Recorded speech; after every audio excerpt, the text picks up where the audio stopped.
यानंतर preparation of nylon 6,6 या important पॉलिमरच्या प्रिपरेशनचा आपण स्टडी करणार आहे।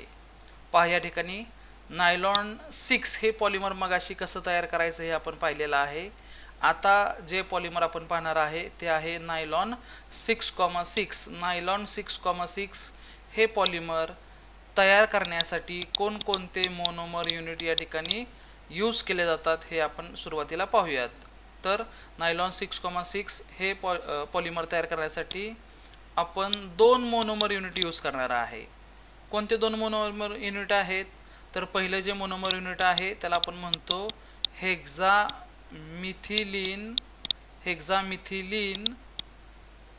डायअमाइन।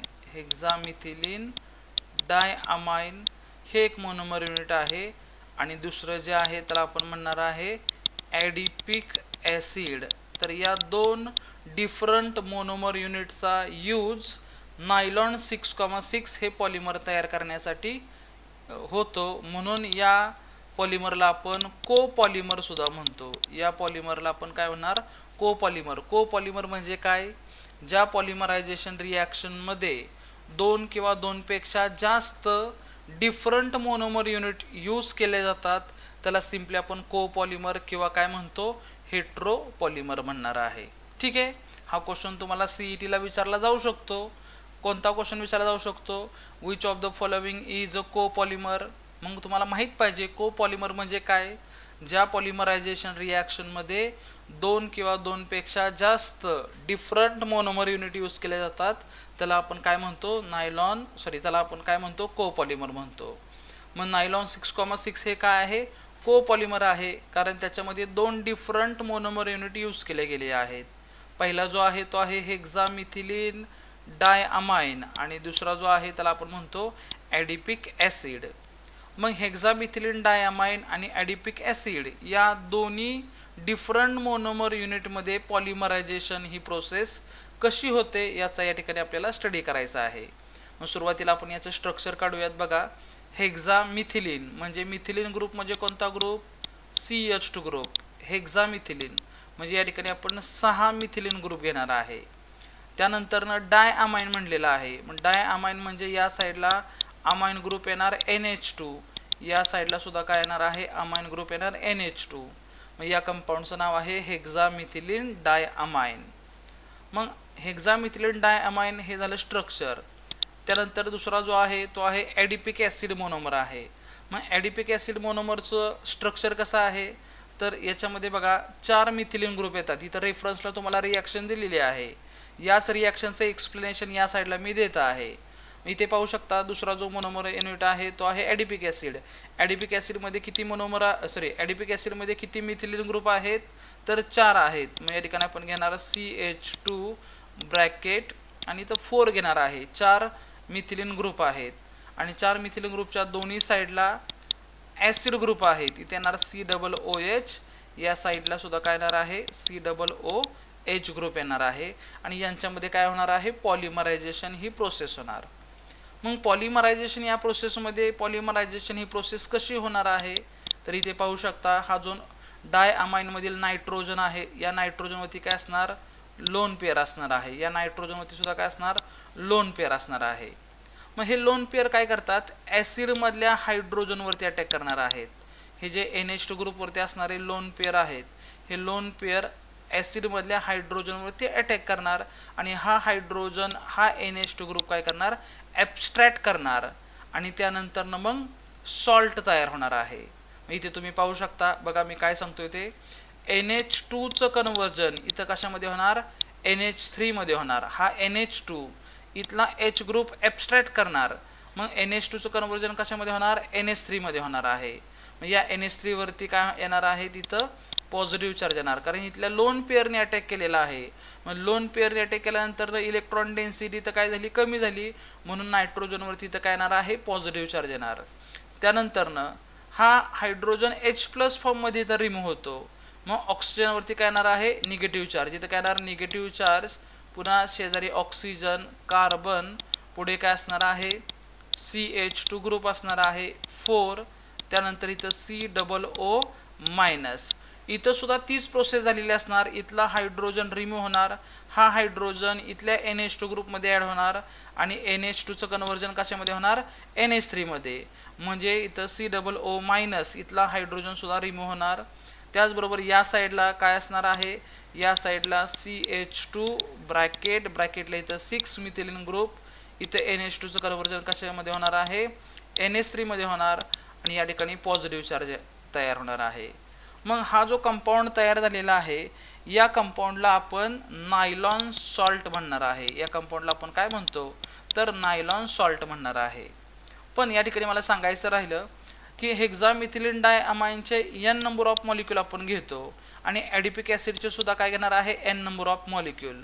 यांच्यामध्ये पॉलिमरायझेशन रिॲक्शन होत असताना सुरुवातीला काय तयार झाला, नायलॉन सॉल्ट तयार झालेला आहे. मग हा जो नायलॉन सॉल्ट तयार झालेला आहे, या नायलॉन सॉल्टचे सुद्धा असंख्य मॉलिक्यूल असणार आहेत किंवा n नंबर ऑफ मॉलिक्यूल असणार आहेत. मग या ठिकाणी आपण ब्रॅकेट करणार आणि या ब्रॅकेटला काय जोडणार आहे, स्मॉल n. या स्मॉल nचा अर्थ असा आहे की हेक्सामिथिलीन डायअमाइनचे असंख्य मॉलिक्यूल या ठिकाणी रिॲक्ट होतात ॲडिपिक ॲसिड बरोबर. ॲडिपिक ॲसिडचे सुद्धा n नंबर ऑफ मॉलिक्यूल आपण घेणार. यांच्यामध्ये पॉलिमरायझेशन रिॲक्शन होत असताना सुरुवातीला पहिल्या स्टेपमध्ये नायलॉन सॉल्ट तयार होत आहे. मग या नायलॉन सॉल्टमध्ये सुद्धा या सॉल्टचे असंख्य मॉलिक्यूल प्रेझेंट आहेत. त्यानंतर काय होतं, नायलॉन सॉल्ट तयार झाल्यानंतर न पुढे काय होणार आहे, तर या नायलॉन सॉल्टमधून वॉटर मॉलिक्यूल रिमूव्ह होतो. नायलॉन सॉल्टमध्ये काय होणार आहे, काय चेंज होणार, तर या सॉल्टमधून सुरुवातीला या स्टेपमध्ये वॉटर मॉलिक्यूल रिमूव्ह होणार आहे आणि वॉटर मॉलिक्यूल रिमूव्ह झाल्यानंतर मग नायलॉन 6,6 हा मॉलिक्यूल तयार होणार. पण मला तुम्हाला या ठिकाणी बेसिक सांगायचं आहे की नायलॉन 6,6 तयार होताना वॉटर मॉलिक्यूल या सॉल्टमधून कसा रिमूव्ह होतो, एकदम सिंपल आहे. फक्त इथं फोकस करायचा आहे या दोन मॉलिक्यूलवरती. NH3 मॉलिक्यूल आहे बघा, NH3 इथं लक्ष द्या, हा NH3 मॉलिक्यूल आहे बरोबर. या NH3 मॉलिक्यूलवरती नायट्रोजनवरती काय इथं पॉझिटिव्ह चार्ज आहे, क्लिअर. त्यानंतर NH3च्या शेजारी COO- आहे. COO- म्हणजे इथं असणारा C डबल बॉन्ड O, इथं O- असं स्ट्रक्चर आहे. हा ग्रुप इकडं जोडलेला आहे.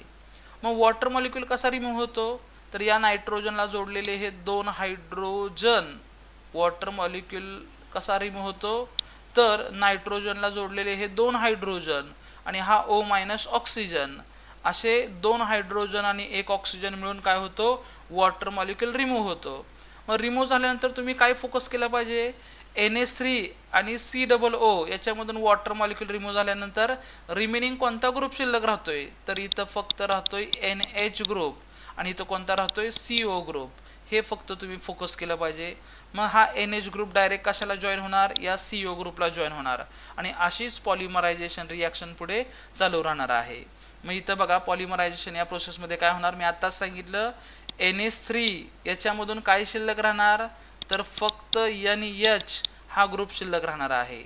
पुढे काय असणार, CH2 ब्रॅकेट इथं काय येणार 6.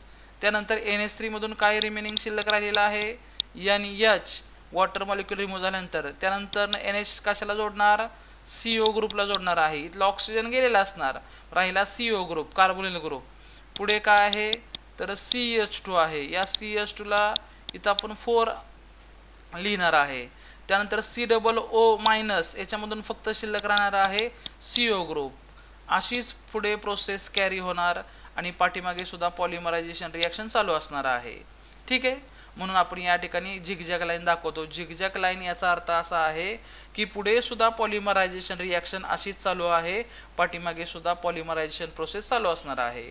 आणि या पॉलिमरायझेशन प्रोसेसमध्ये असंख्य मॉलिक्यूल तयार होतात. आपण या ठिकाणी n नंबर ऑफ मॉलिक्यूल घेतलेले आहेत पॉलिमरायझेशन रिॲक्शनमध्ये, म्हणून या ब्रॅकेटला इथं आपण काय जोडणार आहे, स्मॉल n.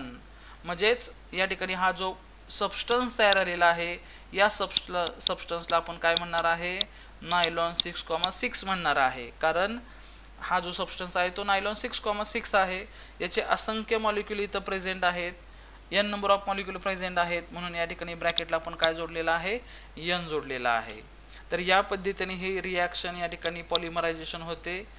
हे या ठिकाणी इथं तुम्हाला रिॲक्शन ऑलरेडी दिलेली आहे, फक्त या रिॲक्शनचं एक्सप्लेनेशन मी तुम्हाला इथं दिलेलं आहे की या रिॲक्शनमध्ये पहिल्या स्टेपमध्ये हा नायलॉन सॉल्ट तयार होतो, तो नायलॉन सॉल्ट कसा तयार होतो, त्याचबरोबर या नायलॉन सॉल्टमधून पुन्हा वॉटर मॉलिक्यूल रिमूव्ह होतो, तर तो वॉटर मॉलिक्यूल रिमूव्ह केल्यानंतर नायलॉन 6,6 हा सबस्टन्स कसा तयार होतो याबद्दल मी तुम्हाला माहिती दिलेली आहे. ठीक आहे, यानंतर पुढचा